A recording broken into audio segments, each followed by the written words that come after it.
Shalom, this is Hara 1 by Nyasha Allah of the LIONZ Den Camp. Once they call Halayim, La Yahweh, by Hashem Yahushai, by Hashem Harakakodash, Ma'amah. Double honor to the elder apostles of GMS and the elders.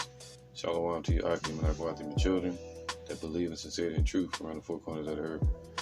I had a question asked by one of the brothers in the camp, and I wanted to respond this way so I could do some edification, maybe for others as well. Now, he asked the question, does the sun go around the earth, or does the earth go around the sun? And of course, Esau teaches that the earth goes around the sun, because they want to make the sun the primary of their order. But really, it's the sun goes around the earth. The earth is the centerpiece, all right? So now, let's get into a couple scriptures. I put together about 2 or 3 scriptures real quick, just to get that understanding. This is Sirach 43:1. The pride of the height, the clear firmament, the beauty of heaven. And that's important, because the firmament is always there as an example, and a representation of the Most High's thoughts compared to our thoughts. It's always there as a reminder. Okay, and it reflects what you would call ionizes the sun. Okay, it has like 7 layers to it, the firmament. Let me keep going. With his glorious show, the sun, when it appeareth, right, it appears, and it goes through what we call a prism, and it shines that light, which would be a bright or white light, and it gets scattered or refracted. All right, and it we see it as different colors. We see blue, the sky blue. We see red in the evening, yellow, sundown, sunrise, we see yellow, whichever angle the sun is facing when it's moving up or down or, around the earth in its orbit. And as the beams pass the earth, the colors change as well. All right. So that's why we have the color of the sky we have today. Now it says this, the sun, when it appears, declaring at his rising a marvelous instrument. All right, so it's an instrument of the Lord. It's nothing to be worshipped. It's just an instrument. Okay, the work of the Most High, man. And the Most High gave the power to Yahushai, and Yahushai created it. At noon it parcheth the country, and who can abide the burning heat thereof, man? So because they just had a solar storm, I think, yesterday? All right. So who can abide the burning heat thereof, man? It's the Most High that set that up. He created the sun and the moon on the first day. It is what it is. You couldn't have a day without the sun and the moon. Then on the 4th day, he gave it order. He set it up, the distance, how far the beams are going to reach the earth. What you call UV rays, gamma rays, all kind of other radioactive waves that would destroy us if we didn't have a magnetic field, Earth's magnetic field in the firmament. The Lord even set up the Earth's axis, so he creates seasons, winter, spring, summer, fall, by tilting the Earth away from the sun or towards the sun as he moves the sun around the Earth, and the Earth is spinning. So like they're going around each other. If you put 2 balls in the water, or 3 balls or really 2 in the water, and you spin one, if somebody just walk in the room, they don't know which one started first. All right. So now the sun, when it appeareth, declaring at his rising a marvelous instrument, man. That's all it is, a marvelous, something to marvel at, that the Lord created, the true marvel. The work of the Most High. At noon it parcheth the country, and who can abide the burning heat thereof, man? All right, so it gives off heat and light. Because fire and light are two different elements. A man bloweth a furnace in works of heat, but the sun burneth the mountains 3 times more, breathing out fiery vapors that we call what do you call them? Coronal mass ejections, and sendeth forth bright beams that we call sunbeams. All right. It dimmeth the eyes. So if you look at it, you can't even look at the sun. You know, it dims your eyes. And that's how it would be. The scriptures say the Lord is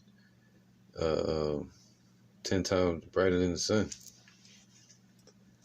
All right, well, he's brighter than the sun, basically, man. So imagine that. It says, great is the Lord that made it, and at his commandment it runneth hastily. So at his commandment, the sun runs in its orbit around the earth, okay? All right, this is Job 26:7. He stretcheth out the north over the empty place, and hangeth the earth upon nothing, man. So you got the earth hung in place. All right, but you got the sun moving around in orbit around the earth. All right, so this is Sirach 43:5. Great is the Lord that made it, and at his commandment it runneth hastily. So it's talking about the sun. But the earth is suspended in place. All right, it just spins, you know what I mean? And it's moving as well. All right, now this is a parable because it can be used for the children of Israel as well. But also it can be used for the sun, the creation of the sun, moon, and the stars in the firmament. All right, going along with 2nd Ezra chapter 6 and 45. Yeah, 43 and 5. Psalms 19 and 1. The heavens declare the glory of Yahweh. All right, it's clear, man, that the Most High is above us. And the firmament showeth his handiwork. All right, the firmament shows his handiwork. When you look up at it, you see it all around because the earth is round. All right, anywhere you're at on the earth, there's a dome there. If you're in China, there's a dome. So it's a full sphere. All right, the earth is a spherical object. Day unto day it uttereth his speech, and day unto day uttereth speech, and night unto night showeth knowledge. All right, and that's what the Lord uses us for as well. There is no speech nor language where their voice is not heard. All right, and also that goes into the establishment of the internet. The unicorn is teaching and being spread around the four corners of the earth. All right, that's where they set them satellites at. Out there in the firmament, what you would call the exosphere. And through that, I'm able to put this lesson up here, you know, and it's able to be seen in certain parts of the country or around the world. All right. But it says, there is no speech nor language where their voice is not heard. All right. And that goes into the men of the Lord teaching this truth as well. But also, you can see the firmament and the creations of the Lord there as well, because that's speaking too. You can look at it, and it shows the work of the Lord. All right, just like the prophecies. All right. Their line is going out through all the earth, and their words to the end of the world. See? And in them have he set a tabernacle for the sun. So that's twofold. All right. So now within the elect men, he set a tabernacle for a war. That's what that word would be. Light. Wow. Yep, that's right, man. And this is definitely talking about the establishment of the sun and the beams and the rays from the sun, how they connect and are ionized through the firmament. If that wasn't in place, we would be burned up. All right. So that's what this is talking about. It says shamash. It's not a war, it'd be shamash, which means what? Basically, as glittering or shining, the sun rising in the east, a ray, basically sun rays. All right. So this can be twofold scripture. It says, which is as a bridegroom coming out of his chamber when it arises, right? And you know, and rejoiceth as a strong man to run a race, man. So the sun runs that race. It rejoices at the Lord's commandment. That's why I said at the Lord's commandment, it runneth hastily. All right, it runs a race. That's the sun moving around the earth, which is basically suspended in air. All right, and it's Shemayim. All right, so now let's go to another example real quick. I'm gonna try to be brief, of when Hezekiah, King Hezekiah, who was a righteous king. All right, I think he died around 681, 687 BC, around there. But he ruled from 715 BC. All right, so he ruled from so about 716 to about 687, and then you had his dad, King Ahaz, who was wicked, and he ruled all the way till 716 BC, right before his son Hezekiah. All right, he really left office around 720, but he gave the kingdom over approximately around 716 to his son Hezekiah. All right, and Hezekiah held that position until 687. Okay, and I think his dad started ruling, King Ahaz of Judah, around 735. So so that's what we're reading about right here. And he was wicked, and King Ahaz was making all kind of idols, and worshiping different idols of the Assyrians and the Babylonians. So Hezekiah was finally at the point of his death. All right, not for any wicked reason, but it was just his time. The Lord said his spirit should not always dwell with man, and it was Hezekiah's time to go. So he prayed to the Most High for more time, and the Most High moved the sun back 1 hour for him. All right, and for a sign to him that he was going to let him live a little longer. All right, and I got to look it up, see how long he let him live. Wow, man. It says, I typed in how many extra days did King Hezekiah have after he prayed to the Most High, and it said he gave him. It was according to Isaiah. Hezekiah lived another 15 years after praying to the Most High. His son and successor Manasseh, who was also, I think, righteous as well, was he was born. Let me see something. Yeah, he was Manasseh was like two-faced, man. He was bad but good. He changed good later. Manasseh was born during the time, and he was 12 years of age when he succeeded his Hezekiah. So Hezekiah lived another 15 years after this prayer to the Most High, man. All right, to live a little longer. Wow. So yeah, so if Hezekiah would have died, he would have died around 703 BC. All right, and as we know, he delivered Hezekiah from Sennacherib around 701. All right. You know what I mean? You see the power of the Lord, yo? And he kept him alive for 15 years, all the way to 687 BC. So now, let's get to the point of the sign that he showed to Hezekiah, King Hezekiah, this righteous king.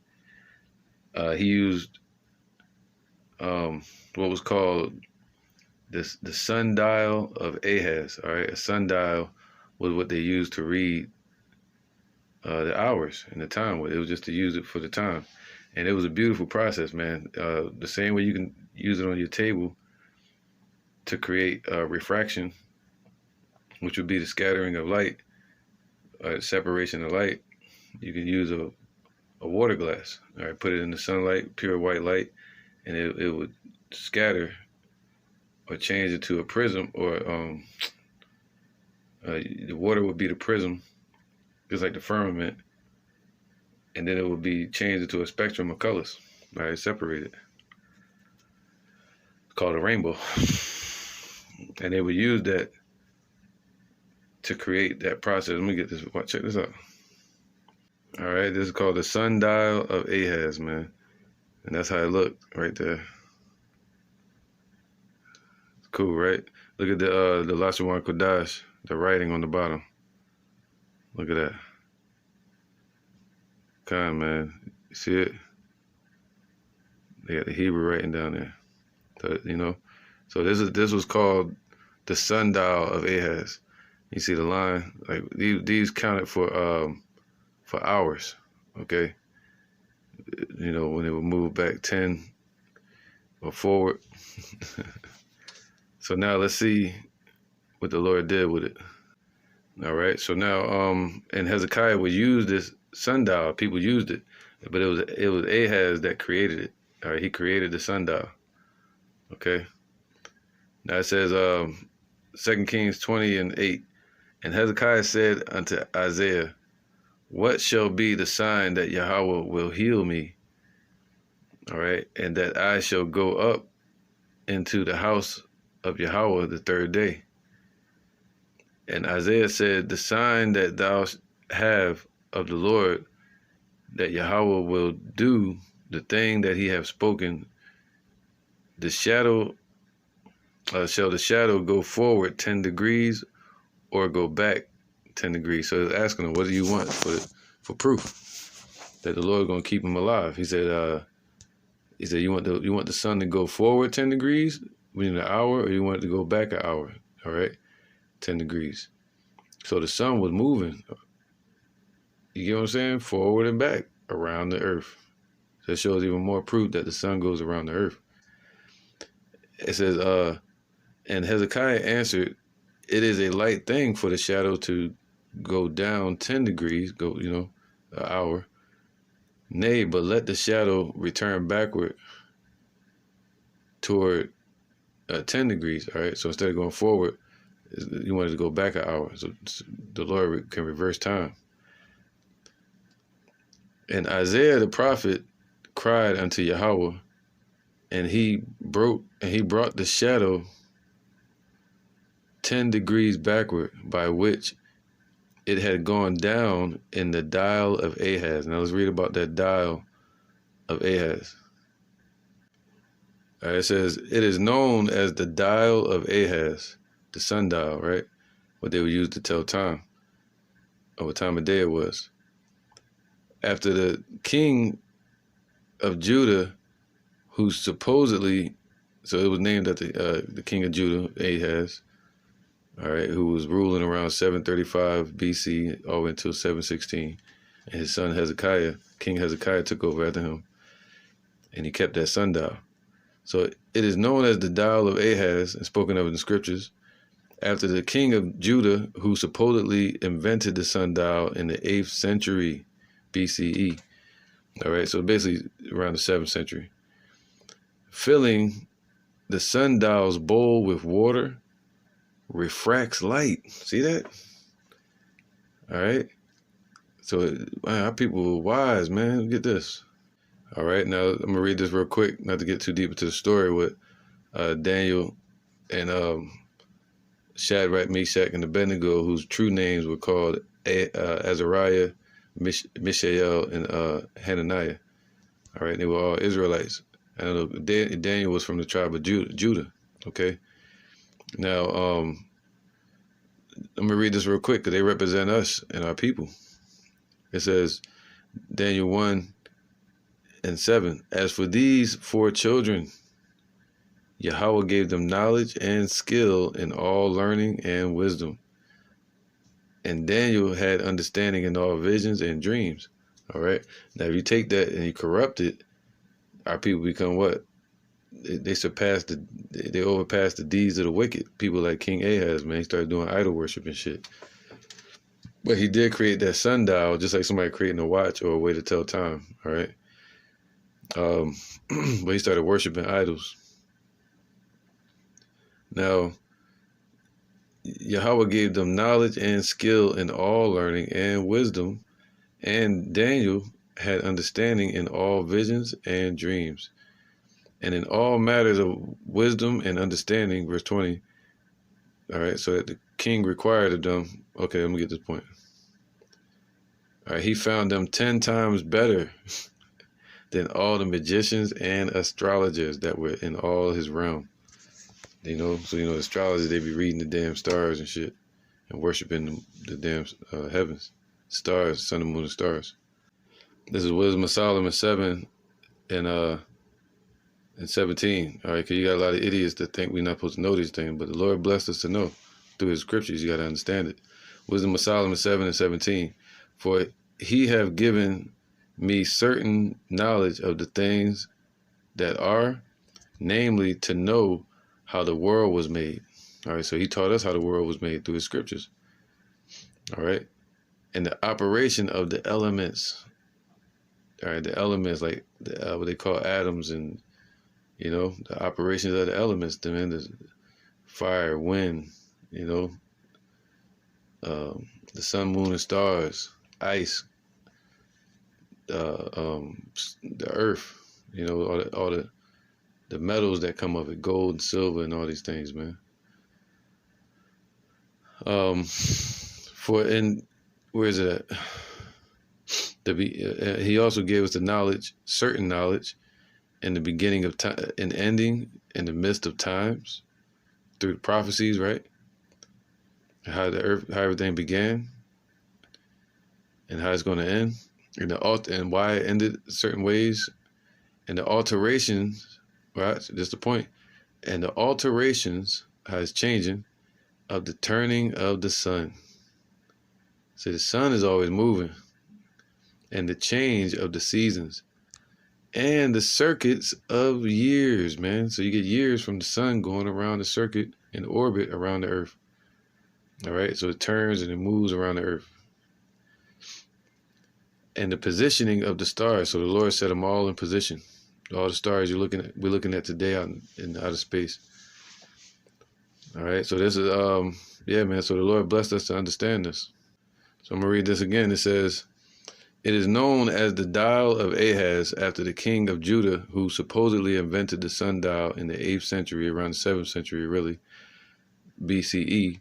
Filling the sundial's bowl with water refracts light, all right, and moves the shadow cast by the gnomon back 10 or 20 degrees, or approximately an hour, creating a clever optical illusion, man. All right, so it's creating a way to read time at that, during that era." All right, so yeah, man, with this, man, Isaiah 55:8. "For my thoughts are not your thoughts, neither are your ways my ways, saith Yahweh. For as the heavens are higher than the earth, so are my ways higher than your ways, and my thoughts than your thoughts," man. All right, just like the firmament and the sun and the moon and the stars are higher than the earth, it's an example of how the Lord's power and his ways and thoughts are higher than our understanding. All right, and yeah, man. So that's it. The sun revolves around the earth. All right, so hopefully that was edifying to you. And shalom. All right, because you also have something called heliocentrism. Okay, and that's what they're into, man. People that believe that the sun is the center of the universe. When you got many suns, it's about the earth, man. All right, that's the centerpiece. That's what all these things were created for. All right, to help the earth and its inhabitants. Heliocentrism is the astronomical model in which the earth and the planets revolve around the sun at the center of the universe. Historically, heliocentrism, all right, was opposed to geocentrism. Geocentrism, what it says, which placed the earth at the center. All right, and that's the truth right there. The earth is the center. The notion that the earth revolves around the sun had been proposed as early as the 3rd century BC. That was around the time of the Greek Empire taking off and their philosophy, man. So that's Greek philosophy, to believe that the sun is the center of the universe. Why? Because they worship the sun, man. All right. The notion that the earth revolves around the sun had been proposed as early as the 3rd century by Aristarchus of Samos, all right, probably Edomite, who had been influenced by a concept presented by Philolaus, all right, of Croton, 470 to 385 BC. Wow, man. All right, so that was right before Antiochus Epiphanes came into power. or actually right before, no, that was right before Alexander, all right? And Philip and all them were in power over the Greeks. All right, so yeah.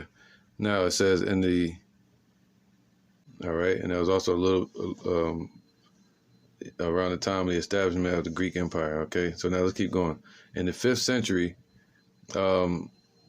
BC, the Greek philosophers, see, that's what it's about, their philosophy, man. This is Greek philosophy, that the sun is the center of the universe. No, man, the earth is the center, you know, that's the establishment. You know what I mean? So now it says in the 5th century BC, the Greek philosophers Philolaus and Hecatus, had the thought on different occasions that our earth was spherical and revolving around a mystical central fire, and that this fire regulated the universe.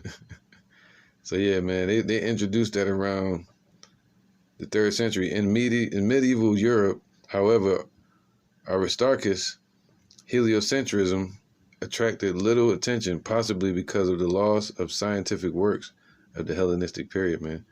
So all right, that's something that they're pushing, man. But let's click this real quick, geocentrism. All right.